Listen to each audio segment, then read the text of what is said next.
Erick Thohir dan jajaran PSSI putuskan proses naturalisasi dua nama baru Pascal Struijk dan Lauren Ulrich Kah. Setelah dikonfirmasi Kevin Dix dan Dean James cedera dan kemungkinan gak bisa main versus Cina dan Jepang. Wah. Apakah Struijk dan Ulrich siap tampil di dua laga paling krusial mendatang jika benar terjadi? Simak fakta mengejutkannya berikut ini. Pak Ketum Erick Thohir putuskan kirim surat langsung ke Presiden FIFA, Gianni Infantino, untuk bisa setuju Indonesia jadi tuan rumah kualifikasi Piala Dunia ronde keempat. Kedekatan pribadi Erick Thohir dan Infantino jadi kunci utama, bahkan syarat resmi bisa diabaikan jadi harapanku. Di sisi lain, simak inilah bocoran A1 mengejutkan Ketum Erick Thohir soal bidding tuan rumah kualifikasi Piala Dunia round 4. Auto gemparkan publik Indo. PSSI berikan jawaban super menohok kayak gini, usai dapat tuduhan dari bek PSM Makassar yang sebut Liga 1 kompetisi candaan dan korup. Wah. Apa isi balasan PSSI yang bikin geger? Apakah akan ada sanksi atau justru investigasi balik? Simak kronologi panasnya dan jawaban tajam PSSI yang mengguncang dunia sepak bola nasional berikut ini. AFF dan FAM semakin hancur lebur. FIFA resmi jatuhkan sanksi super tegas ke bintang ASEAN All Stars.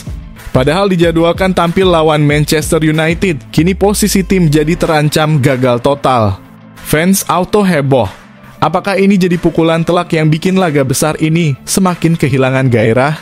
Siapa pemain yang disangsi? Kenapa FIFA sampai turun tangan langsung? Breaking news resmi. PSSI konfirmasi Indonesia dapat tawaran langsung dari Timnas Rusia untuk laga uji coba. Di luar dugaan ternyata PSSI diam-diam siapkan jadwal uji coba ini saat TC Timnas di Bali akhir Mei. Stadion Gianyar jadi venue pilihankah? Wah ini, apa strategi sebenarnya PSSI untuk laga super bergengsi ini? Simak detail jadwal, rencana besar Timnas, dan bocoran mengejutkannya hanya di sini. Nah gini dong mantap, PSSI ambil langkah cerdas gelar TC di Bali saat kompetisi libur total. Gak cuma latihan, lokasi TC di Bali ternyata punya nilai plus yang bisa jadi kunci sukses. Persiapan lebih awal demi hasil maksimal 6 poin di 2 laga akhir grup. Mantap betul lah ini. Apa saja keunggulannya dibanding lokasi TC sebelumnya? Ini jawaban mengejutkannya. Calvin Verdon putuskan tinggalkan NEC Nijmegen dan pilih pindah ke Bundesliga perkuat raksasa Borussia Dortmund musim depan kah? Usai NEC gagal bersaing di papan atas Eredivisie musim ini. Demi karir gemilang dan bisa bikin bangga Indonesia. Wah. Apa alasan besar yang bisa membuat Verdon pergi dari NEC? Simak ulasan menariknya berikut ini.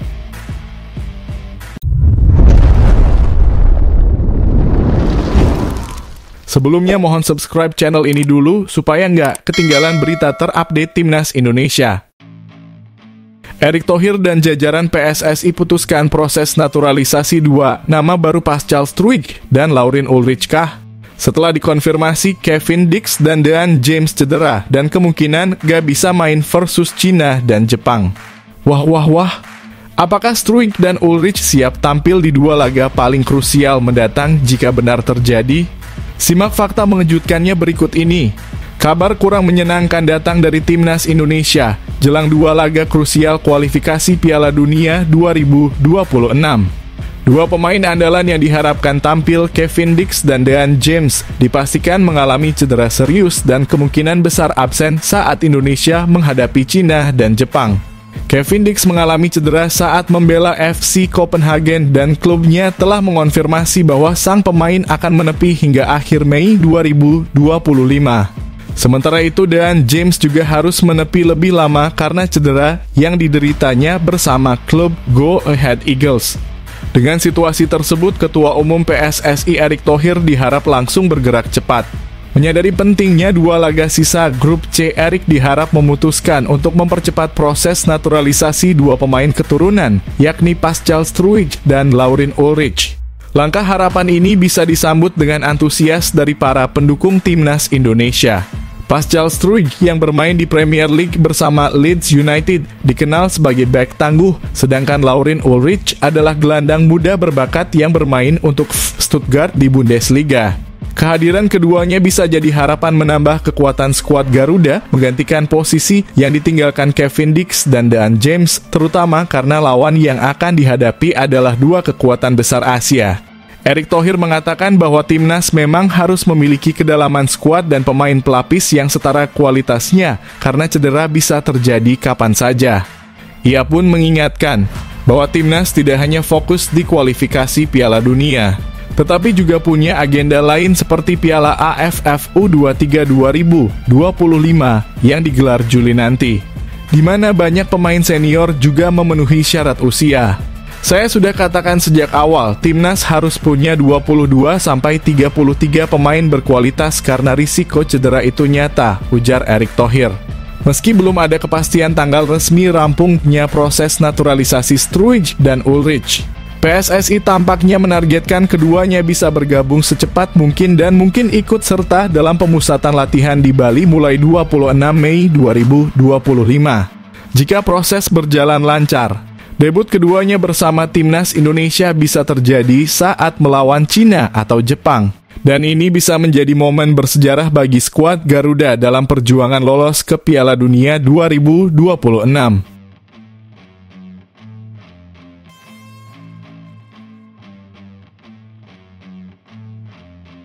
Pak Ketum Erick Thohir putuskan kirim surat langsung ke Presiden FIFA, Gianni Infantino, untuk bisa setuju Indonesia jadi tuan rumah kualifikasi Piala Dunia ronde keempat.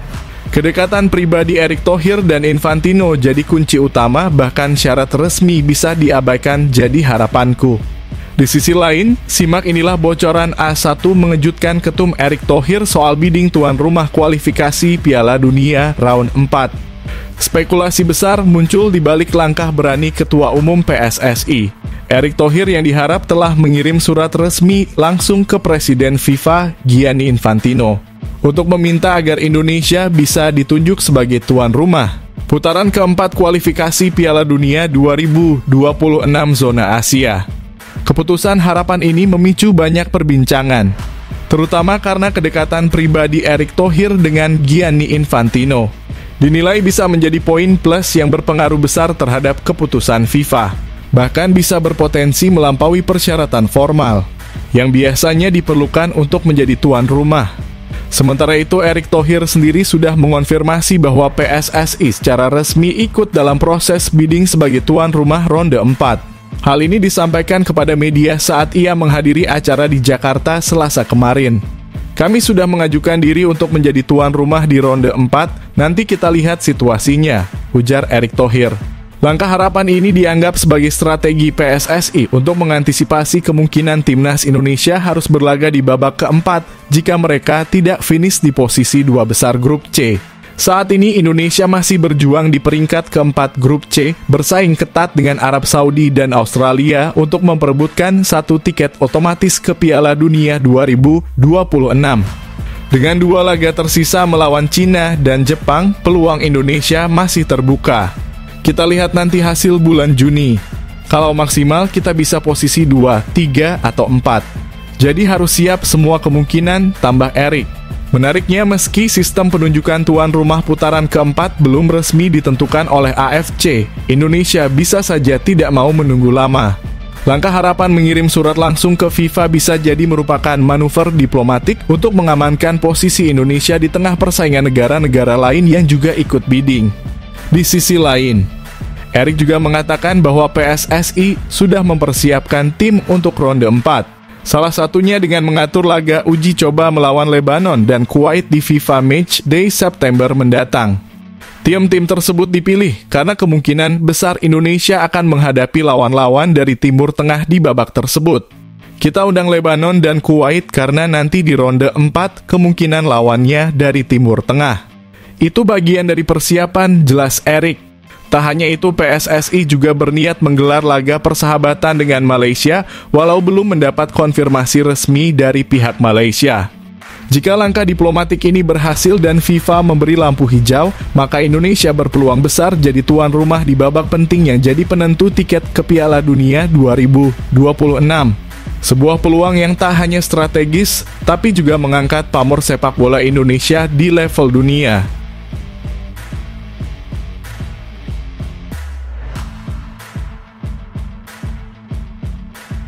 Breaking news resmi. PSSI konfirmasi Indonesia dapat tawaran langsung dari Timnas Rusia untuk laga uji coba. Di luar dugaan ternyata PSSI diam-diam siapkan jadwal uji coba ini saat TC Timnas di Bali akhir Mei. Stadion Gianyar jadi venue pilihankah? Wah ini, apa sebenarnya strategi PSSI untuk laga super bergengsi ini? Simak detail jadwal, rencana besar Timnas, dan bocoran mengejutkannya hanya di sini. Ketua Umum PSSI Erick Thohir mengonfirmasi bahwa Timnas Indonesia mendapat tawaran untuk melakoni laga uji coba melawan Rusia dalam agenda FIFA Matchday. Erick menyebut bahwa PSSI sudah menerima dan membalas surat undangan dari pihak Rusia. Dalam surat tersebut, Rusia mengusulkan pertandingan digelar pada FIFA Matchday bulan September atau Oktober 2025. Namun PSSI tidak bisa langsung menerima tawaran itu karena sudah memiliki rencana uji coba lain yang lebih dahulu dijadwalkan. Menurut Erick, Timnas Indonesia sudah lebih dulu dijadwalkan menghadapi Kuwait dan Lebanon di FIFA Matchday September. Selain itu, PSSI juga berencana menggelar laga melawan Malaysia pada bulan yang sama, membuat kalender Timnas cukup padat. Sementara untuk FIFA Matchday bulan Oktober, PSSI masih harus menunggu perkembangan hasil Timnas Indonesia di kualifikasi Piala Dunia 2026. Timnas masih dalam perjuangan di putaran ketiga grup C dan akan menghadapi Cina pada 5 Juni serta Jepang pada 10 Juni 2025. Jika Indonesia berhasil lolos langsung ke Piala Dunia 2026, maka pertandingan persahabatan melawan Rusia bisa dijadwalkan ulang di bulan Oktober. Namun, jika Timnas harus melanjutkan perjuangan ke putaran keempat kualifikasi, maka laga kontra Rusia harus dibatalkan, karena babak keempat tersebut berlangsung pada Oktober dan November 2025. Kami sudah membalas surat dari Rusia. Mereka mengusulkan untuk main di bulan September dan Oktober, tapi Oktober kami tidak bisa, kata Erick Thohir kepada awak media. Untuk bulan September, kami juga sudah punya lawan uji coba yang mengonfirmasi, tambahnya. Akhirnya PSSI memutuskan bahwa pertandingan uji coba lawan Rusia kemungkinan baru bisa digelar tahun depan, tepatnya pada FIFA Matchday Maret 2026, asalkan tidak ada benturan dengan agenda lain. Kami sampaikan bahwa kalau untuk tahun depan boleh saja, asalkan jadwalnya cocok, tutup Erick Thohir.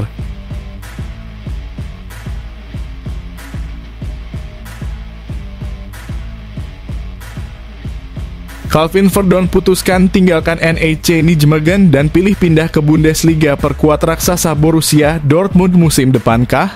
Usai NEC gagal bersaing di papan atas Eredivisie musim ini. Demi karir gemilang dan bisa bikin bangga Indonesia. Wah. Apa alasan besar yang bisa membuat Verdon pergi dari NEC?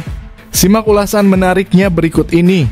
Isu mengejutkan muncul dari bintang Timnas Indonesia Calvin Verdon. Bek kiri milik NEC Nijmegen itu diharapkan siap meninggalkan Liga Belanda dan mungkin membuat loncatan besar dalam karirnya dengan bergabung ke raksasa Bundesliga Borussia Dortmund untuk musim depan. Spekulasi ini dibuat setelah Verdon terlihat mulai kehilangan semangat membela NEC Nijmegen yang performanya menurun drastis sepanjang musim ini. NEC saat ini hanya duduk di peringkat ke-13 klasemen Eredivisie dengan 34 poin, jauh dari zona atas yang memberi peluang tampil di kompetisi Eropa.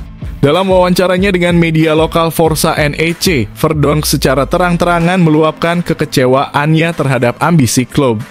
Ia menilai NEC terlalu pasif karena hanya menargetkan bertahan di Eredivisie, alih-alih bersaing di papan atas. NEC tidak seharusnya hanya fokus bertahan. Klub ini harus punya ambisi lebih, ujar Verdon. Musim ini hampir semua tidak berjalan baik. Mungkin ada beberapa laga bagus, tapi secara keseluruhan ini bukan musim yang memuaskan. Kekecewaan itu semakin dalam ketika NEC hanya bermain imbang melawan Willem II di laga kandang terakhir mereka, bahkan Verdonk sempat mencetak gol bunuh diri di awal laga. Tambahan 1 poin memang penting untuk menjauh dari zona degradasi, namun jelas bukan hasil yang memuaskan bagi pemain dengan ambisi besar seperti Verdonk. Ketidakpuasan tersebut bisa jadi memicu rumor bahwa Verdonk siap mencari tantangan baru dan nama Borussia Dortmund muncul sebagai tujuan potensial. Klub besar Jerman itu diharap sedang memburu bek kiri baru untuk memperkuat skuad mereka musim depan, dan performa serta fleksibilitas Verdonk diharap cocok dengan kebutuhan pelatih Dortmund. Meski belum ada konfirmasi resmi, kanal YouTube ini berharap bahwa pembicaraan awal antara perwakilan Verdonk dan pihak Dortmund akan dilakukan, dan harapan kepindahan ini bisa jadi terwujud apabila NEC gagal memenuhi ambisi sang pemain. Ditambah lagi hubungan Verdonk dengan NEC yang bisa saja merenggang, dan performa tim yang tidak kunjung stabil semakin memperbesar peluangnya untuk hengkang. NEC sendiri kemungkinan tak bisa menahan kepergiannya jika Verdonk memang serius ingin mencari klub dengan level lebih tinggi dan tantangan baru. Jika benar-benar terrealisasi, kepindahan Calvin Verdonk ke Borussia Dortmund akan menjadi langkah fenomenal, baik bagi karirnya secara pribadi maupun bagi nama Indonesia di pentas Eropa. Ini juga bisa menjadi dorongan besar bagi pemain diaspora lain untuk terus berkembang dan tampil di liga-liga top dunia.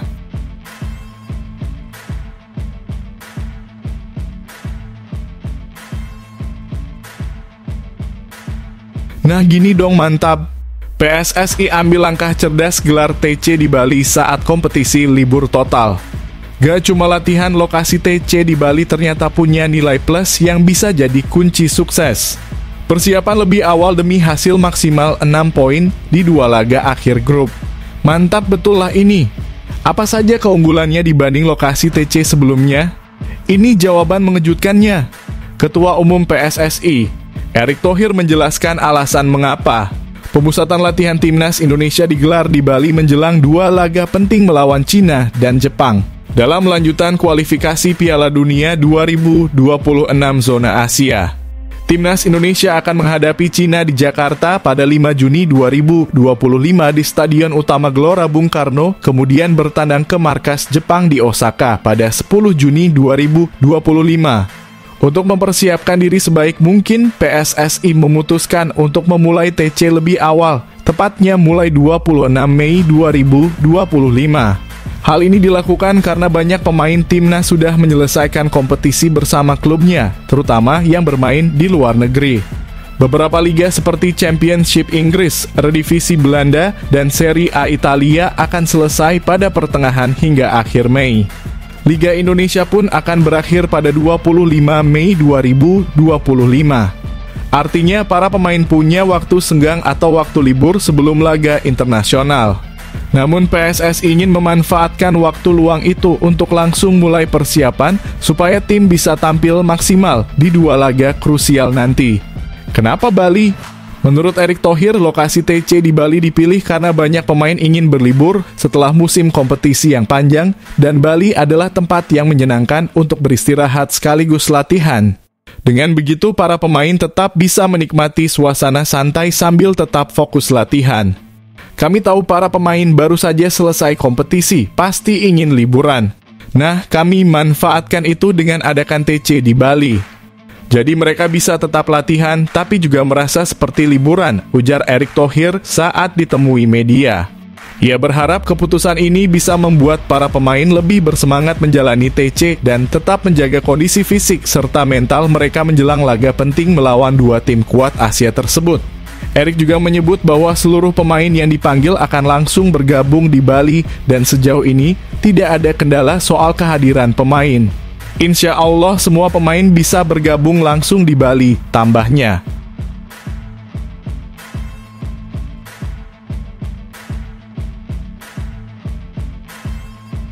Auto gemparkan publik Indo. PSSI berikan jawaban super menohok kayak gini, usai dapat tuduhan dari bek PSM Makassar yang sebut Liga 1 kompetisi candaan dan korup. Wah, apa isi balasan PSSI yang bikin geger? Apakah akan ada sanksi atau justru investigasi balik? Simak kronologi panasnya dan jawaban tajam PSSI yang mengguncang dunia sepak bola nasional berikut ini. Ketua Umum PSSI Erick Thohir memberikan tanggapan tegas terhadap kritik keras yang dilontarkan oleh pemain PSM Makassar, Yuran Fernandes terkait kualitas Liga 1 Indonesia. Beberapa waktu lalu, Yuran Fernandes, pemain asal Tanjung Verde, menghebohkan publik sepak bola tanah air setelah melontarkan komentar pedas lewat akun Instagram pribadinya. Kekesalannya muncul setelah timnya PSM Makassar kalah 1-3 dari PSS Sleman dalam laga pekan ke-31 Liga 1 yang digelar pada Sabtu 4 Mei 2025. Dalam unggahannya, Yuran mengkritik kinerja wasit yang menurutnya sangat buruk dan membuat keputusan-keputusan yang merugikan timnya. Ia merasa kepemimpinan wasit dalam pertandingan itu tidak adil dan tidak profesional. Tak hanya soal wasit, Yuran bahkan menyerang integritas Liga 1 secara keseluruhan. Ia menyebut kompetisi sepak bola Indonesia seperti sebuah lelucon dan menyinggung adanya korupsi dalam sistemnya. Sepak bola di Indonesia hanya candaan, makanya level dan korupsinya akan tetap sama, tulis Yuran. Kalau kalian mau cari uang, silahkan datang ke Indonesia. Tapi kalau mau main sepak bola secara serius, lebih baik hindari Indonesia. Komentar tersebut tentu menuai reaksi keras dari masyarakat dan penggemar sepak bola. Tak lama kemudian, Yuran pun mengunggah permintaan maaf dan menjelaskan bahwa ia tidak bermaksud menjelek-jelekan nama Indonesia. Ia mengaku emosinya memuncak karena hasil pertandingan yang tidak memuaskan. Pernyataan itu juga mengundang respons dari Erick Thohir. Menurut Erick, jika Yuran benar-benar merasa tidak nyaman bermain di Indonesia, maka lebih baik ia mencari karier di negara lain, bukan malah menyalahkan dan merendahkan kompetisi tempatnya mencari nafkah. Kalau dia memang menyesal, ya jangan main di Indonesia. Main saja di luar negeri, tegas Erick Thohir. Jangan cari makan di sini, tapi malah jelek-jelekan Liga Indonesia. Meski begitu, Erick mengakui bahwa komentar Yuran kemungkinan besar dilontarkan karena emosi sesaat. Namun ia menegaskan bahwa jika Yuran benar-benar memiliki bukti soal dugaan suap atau korupsi, PSSI siap turun tangan dan menindak tegas siapapun yang terlibat. Kalau dia punya bukti, misalnya wasit dibayar, pemain dibayar kasih tahu, kami akan tindak, ujar Erick. Ia juga meminta PT LIB sebagai operator resmi kompetisi untuk lebih tegas dan responsif terhadap persoalan seperti ini, baik terhadap klub, pemain, maupun ofisial. Dia memang sudah minta maaf. Tapi saya minta PT LIB juga harus tegas terhadap liga dan pemain. Kalau tidak, saya yang akan ambil tindakan, pungkas Erick.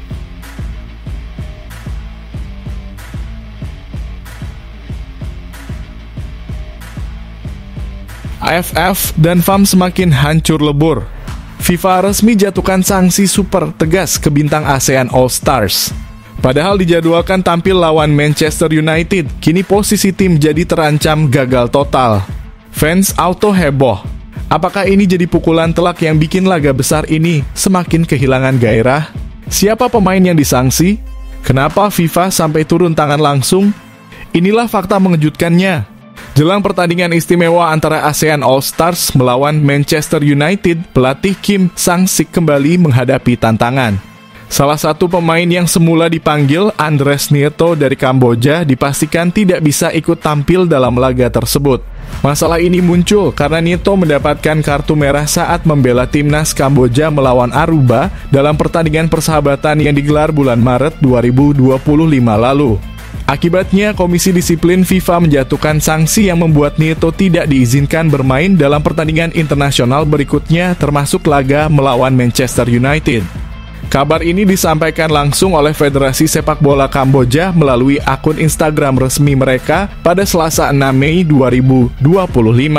Berdasarkan pengumuman resmi dari Konfederasi Sepak Bola Asia AFF, yang mengacu pada keputusan Komite Disiplin FIFA, Andres Nieto tidak akan bisa membela timnas Kamboja dalam pertandingan persahabatan melawan Manchester United, tulis FFC.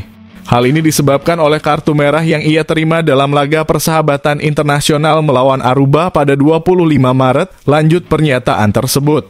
Sebagai pengganti Nieto, pelatih Kim Sang-sik segera mengajukan permintaan pergantian pemain kepada AFF dan memutuskan memanggil Abdel Kader Coulibaly. seorang striker yang juga berasal dari Kamboja, untuk mengisi tempat yang kosong. Sementara itu, laga ASEAN All-Stars versus Manchester United dijadwalkan berlangsung pada 28 Mei 2025 dan akan digelar di Stadion Nasional Bukit Jalil, Kuala Lumpur, Malaysia. Dari Indonesia, hanya ada 2 pemain yang terpilih memperkuat ASEAN All-Stars, yaitu Asnawi Mangkualam dan Muhammad Ferrari. Namun hingga saat ini, baru Asnawi yang dipastikan akan tampil dalam pertandingan tersebut. Setelah menerima pemberitahuan dari FIFA, pelatih Kim Sang-sik langsung mengajukan pergantian dari Andres Nirto ke Abdelkader Coulibaly melalui AFF, tutup pernyataan FFC.